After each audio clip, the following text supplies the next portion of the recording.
ওই মাথা নিয়ে আসা যাবে এটি দেখছা সুগুলের মাছ খাওয়া যার মনে করলা এটা সবাক দেখা যাচ্ছে জুম করে খোলা খোলা আছে রোদ নাই তো পানি তো বোঝা যাচ্ছে না ময়লা মনে হচ্ছে তো পরিষ্কার টলটলা পানি না আলাদা হয়ে যাক ব্লক আমার মা গুল গেল শুকনো মাছ ফুটিয়ে যাবে গলার মনে আমার গুলে এটা তালো বেন ট্যাংরা ওই কুটি এ গেল পিচ্চি কুটি গেছে রে এটা ট্যাংরা আলো ও দেখো এটা কারে দেখো এ মিমি এদিকে দেখো ট্যাংরা আলো এটি মিমি এ বুঝি তাড়াতাড়ি আসো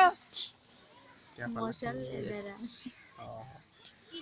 ও দুটো আলো চলে গেছে তোমার মাছ ট্যাংরা ওঠে আসলো আদা দে ঘুরতে দিতে আস্তে তোলো দেরি করো জোরে তোলা না রে তোলার সময় রে এ তা উঠছে সরম কি উঠছে বল মাছ উঠছে দেখা লাগবে মাছ আসছে তখন তোলা লাগবে ওই থুইয়া চলো একেবারে তোলো না কে আরে কেন করে দিলা ভালো করে বসে দাও যা যাও